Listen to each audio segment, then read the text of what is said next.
Hello students, अपन BSc part second physical chemistry की first unit thermodynamics की study कर रहे थे, जिसमें अपन ने पिछली क्लास में enthalpy, internal energy, heat capacity आदि के बारे में पढ़ा था। अपन ने देखा था कि जो हीट कैपेसिटी थी H, उसका मान internal energy plus pressure volume work के बराबर होता है, दोनों का योग होता है, यानी वो आंतरिक ऊर्जा और पीवी कार्य के बराबर होती है। इसी तरह अपन ने देखा था कि जो हीट कैपेसिटी होती है वो होती है किसी भी तंत्र का 1 डिग्री सेंटीग्रेड ताप बढ़ाने के लिए आवश्यक ऊष्मा उसकी हीट कैपेसिटी कहलाती है। और जनरली ये दो प्रकार की होती है, एक स्थिर दाब पे और एक स्थिर आयतन पे। तो जो Cp है वो heat capacity eight constant pressure है और Cv है heat capacity eight constant volume. यहाँ पे जो Cp और Cv है, इसका अपन ने देखा था Cp थी वो डेल्टा H यानी H पे निर्भर कर रही थी और Cv थी वो E पे निर्भर कर रही थी। तो जनरली Cp यानी जो Cp है उसके लिए देखते हैं del H upon del T और Cv के लिए del E upon del T। इन दोनों के मान जनरली सेम नहीं होते हैं, दोनों के मान अलग अलग होते हैं और जनरली Cp का मान Cv से ज़्यादा होता है, क्योंकि जो Cp है वो क्या होता है, तंत्र का 1 डिग्री सेंटीग्रेड ताप बढ़ाने के लिए आवश्यक ऊष्मा एट कांस्टेंट प्रेशर। तो जो आवश्यक ऊष्मा होती है स्थिर आयतन पे, तो स्थिर आयतन पे यदि अपन ने किसी भी तंत्र के लिए स्थिर आयतन पे आवश्यक ऊष्मा है वो उसकी आंतरिक ऊर्जा में वृद्धि करती है। ये अपन ने फॉर्मूला पहले भी देखा था, QV equal to delta E, यानी जो आंतरिक ऊर्जा में वृद्धि करती है जो स्थिर आयतन पर अवशोषित ऊष्मा, लेकिन स्थिर दाब पर अवशोषित ऊष्मा है वो आंतरिक ऊर्जा तथा दाब आयतन कार्य दोनों के योग के बराबर होती है। आंतरिक ऊर्जा में तो वृद्धि करती है, साथ ही कुछ ऊष्मा की मात्रा दाब आयतन कार्य में भी चेंज हो जाती है। तो इन दोनों से अपन देखते हैं कि यहाँ एक ही टर्म है, यहाँ दो टर्म है, दोनों का योग है, तो जो P डेल्टा V है ये मान इससे ज़्यादा है, इसलिए QP का मान ज़्यादा होता है QV से, और इसीलिए CP का मान ज़्यादा होता है CV से, यानी CP हमेशा ज़्यादा होगा। तो जो तंत्र की आंतरिक ऊर्जा में वृद्धि करती है CV, तो यानी जो अवशोषित स्थिर आयतन पर अवशोषित ऊष्मा, तो जबकि स्थिर दाब पर कुछ आंतरिक ऊर्जा में वृद्धि और कुछ कार्य में चेंज हो जाती है। अब यदि किसी सिस्टम को अपन ने समान ऊष्मा का अवशोषण करवाया, तो समान ऊष्मा के अवशोषण में यहाँ पे तो केवल आंतरिक ऊर्जा में वृद्धि होगी, लेकिन यहाँ पे कुछ ऊष्मा की मात्रा इसमें दाब आयतन कार्य में भी चेंज हो जाएगी, यानी डेल ई का मान इसकी तुलना में यहाँ कम होगा। कम होने से तंत्र की आंतरिक ऊर्जा में वृद्धि कम होगी, यानी तंत्र का ताप कम होगा। तो समान ऊष्मा अवशोषण से स्थिर दाब पर तंत्र में वृद्धि कम होती है, जबकि स्थिर आयतन पर ताप में वृद्धि अधिक होती है। दोनों की परिभाषाएं देखेंगे अब अपन। Cp और Cv ये होता है, अपन को इसमें एक थर्मोडायनेमिक रिलेशन देखेंगे, तो अपन को पता है Cp का मान ज़्यादा होता है, तो अपन यहाँ Cp माइनस Cv निकालेंगे। दोनों की वैल्यू पुट कर दी समीकरण 1 और 2 से। यहाँ H है, यहाँ E है। अपन को पता है कि जो H है वो होता है E प्लस PV। यहाँ दो वेरिएबल हैं और T के रेस्पेक्ट में अपन को इसके डिफ्रेंशिएट करना है कांस्टेंट प्रेशर। तो इस समीकरण को अपन डिफ्रेंशिएट करेंगे with respect to temperature at constant pressure. तो यहाँ del H upon del T at constant pressure, del E upon del T at constant pressure.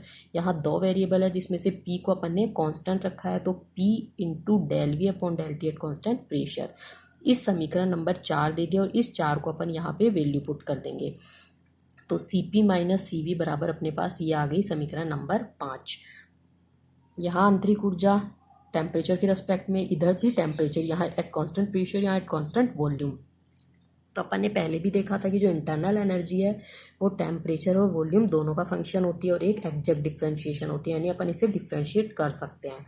तो E equal to function of temperature and volume, इसलिए DE निकालेंगे वो क्या हो जाएगा अपना डेल E, जो दो वेरिएबल है यानी अपन इसका पार्शियल डिफ्रेंशिएशन करेंगे, तो del E upon del T at constant volume. यहाँ एक बार अपन ने वॉल्यूम को कांस्टेंट रखा है तो इंटू DT, एक बार अपन ने टेम्परेचर को कांस्टेंट रखा है, वॉल्यूम के सापेक्ष किया है तो DV। अब ये जो DE है, यहाँ अपन देख रहे हैं DE upon del T at constant pressure, तो इस समीकरण को अपन क्या करेंगे DT से डिवाइड करेंगे तथा इसे स्थिर दाब यानी कांस्टेंट प्रेशर की इसमें अपन कंडीशन लगाएंगे। तो कांस्टेंट प्रेशर की कंडीशन लगा के जो अपने पास वैल्यू आएगी del E upon del T at constant pressure, यहाँ से T गायब हो जाएगा, यहाँ पे del V upon del T at constant pressure आ जाएगा। इस वैल्यू को अपन यहाँ पुट कर देंगे, फिर अगली इक्वेशन आ जाएगी। तो अपन यहाँ से जो अगली लिखेंगे del E upon del T, तो del E upon del T कितना होगा, ये अपना बराबर हो जाएगा इसके। इस समीकरण को अपन समीकरण नंबर 5 में रख देंगे तो Cp माइनस Cv, ये इसकी del E upon del T at constant pressure की वैल्यू आ गई और ये दोनों टर्म पहले वाली आ गई। अब यहाँ ये एट कॉन्स्टेंट वॉल्यूम की टर्म कॉन्स्टेंट वॉल्यूम से कैंसिल हो जाएगी प्लस माइनस में, तो अपने पास ये दोनों टर्म बच गई। इसमें से अपन ने del V upon del T at constant pressure common ले लिया, तो इधर बच गया del E upon del V at constant temperature और इधर बच गया प्रेशर। ये आ गई समीकरण नंबर 7। ये जो इक्वेशन है ये लिक्विड सॉलिड गैस तीनों पे समान रूप से वैलिड होती है। अब अपन देखेंगे कि जो ये जो टर्म है इसमें del E upon del V at constant pressure, इसे अपन एक नाम देंगे इंटरनल प्रेशर यानी आंतरिक दाब। तो ये टर्म एक इम्पोर्टेंट है, इस पे नेट पे भी क्वेश्चन आता है, तो नेट वगैरह पे ये एक शॉर्ट क्वेश्चन टाइप में आ जाता है जो ऑब्जेक्टिव क्वेश्चन आते हैं, तो इसे ध्यान रखना है। इसे अपन ईवीटी से याद करेंगे यानी इंटरनल एनर्जी का वॉल्यूम के रेस्पेक्ट में डिफ्रेंशिएशन एट कांस्टेंट टेम्परेचर। तो इस समीकरण में जो ईवीटी कांस्टेंट टेम्परेचर का पद है इसको अपन आंतरिक दाब कहेंगे, और ये जो आंतरिक दाब है ये पदार्थ में अणुओं में उपस्थित आकर्षण बल पर निर्भर करता है। जनरली गैसों के अणुओं के मध्य आकर्षण बहुत ही कम पाया जाता है, तो इसका मान बहुत कम होता है गैसों के लिए, जबकि ठोस और द्रवों में आकर्षण बल अधिक पाया जाता है, इसलिए ईवीटी का मान इनके लिए उच्च होता है, अर्थात आंतरिक दाब उच्च होता है। अब चूंकि आदर्श गैस है तो अपन आदर्श गैस के लिए देखेंगे कि ये जो टर्म है आदर्श गैस के लिए इस टर्म का मान 0 होता है इंटरनल प्रेशर, क्योंकि आदर्श गैस की अपन जब परिकल्पना देखते हैं आदर्श गैस के लिए काइनेटिक अणुगति सिद्धांत देखते हैं तो अपन देखते हैं कि आदर्श गैस के अणु में किसी प्रकार का कोई आकर्षण और प्रतिकर्षण बल नहीं पाया जाता, इसीलिए आकर्षण प्रतिकर्षण बल नहीं है तो ईवीटी यानी इंटरनल प्रेशर का मान 0 आ जाएगा। इस वैल्यू को अपन जो अपनी समीकरण थी यहाँ रखेंगे तो ये पूरी टर्म 0 आ गई, यानी P into del V upon del T at constant pressure बच गया अपने पास। ये आ गई समीकरण नंबर 8। अब चूंकि ये आइडियल गैस है, आइडियल के लिए ये एक स्टेट इक्वेशन होती है जिसे अपन अवस्था समीकरण कहते हैं। यहाँ से अपन del V upon del T यानी इस समीकरण को टेम्परेचर के रेस्पेक्ट में डिफ्रेंशिएट करेंगे एट कांस्टेंट प्रेशर पे, तो इसको अपन डिफ्रेंशिएट करेंगे तो क्या आ जाएगा, P कांस्टेंट है at constant del V upon del T at constant pressure, N R constant है और टी के रेस्पेक्ट में ही डिफ्रेंशिएशन करते हैं तो उसकी वैल्यू 1 आती है, तो ये आ गया एन आर। इस समीकरण से अपन यहाँ पे वैल्यू पुट करेंगे तो अपने पास Cp minus Cv equal to n R आ जाएगा। ये जो इक्वेशन है ये यहाँ पे n है वो गैस के नंबर ऑफ मोल्स को बताता है। यदि अपन इसे 1 मोल के लिए अप्लाई करेंगे तो अपने पास आएगा Cp minus Cv equal to R। ये समीकरण Cp और Cv में एक थर्मोडाइनमिक रिलेशनशिप को बताता है, जिससे आगे अपन और भी डेरिवेशन में काम में लेते हैं जहाँ पे भी अपन को Cp की वैल्यू या Cv की वैल्यू निकालनी होती है। तो जैसे Cp क्या हो गया R प्लस Cv, इस तरह से अपन इससे काम में लेंगे, तो ये एक मोस्ट इम्पोर्टेंट रिलेशन है। अब यहाँ पे अपन ने ये देखा कि जो आइडियल गैसेस हैं उनके लिए ईवीटी इंटरनल प्रेशर की वैल्यू 0 आई, तो ये जो इंटरनल प्रेशर है इसके कैलकुलेशन के लिए जूल ने एक नियम दिया है, तो इसे जूल का नियम या ईवीटी का मापन कहेंगे। ये प्रैक्टिकली ईवीटी का वैल्यू 0 कैसे आई इसे बताएगा ये एक्सपेरिमेंट। तो जनरली अपन को पता है जो इंटरनल एनर्जी है वो टेम्परेचर और वॉल्यूम का फंक्शन होती है, तो E equal to F of V into and T.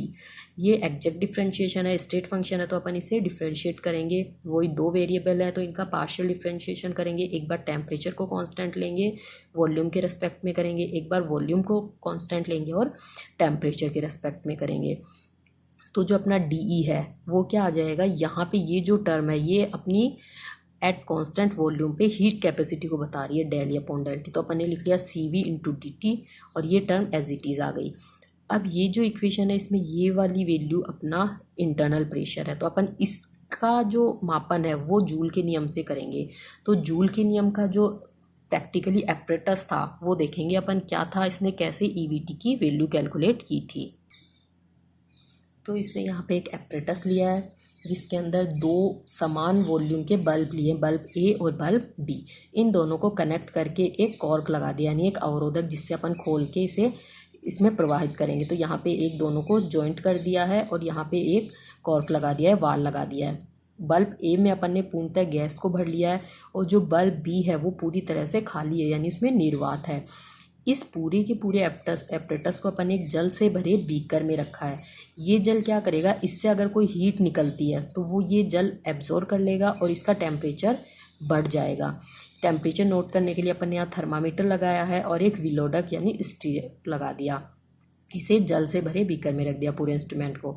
तो इस प्रयोग में क्या है, दो समान वॉल्यूम के बल्ब हैं ए एंड बी, एक में आदर्श गैस भरी है और बी को वैक्यूम में रखा गया है। इसे जल से भरे बीकर में रखा है जो अवशोषित ऊष्मा से टेम्परेचर में वृद्धि करेगा, और एक थर्मामीटर और विलोडक लगाया हुआ है।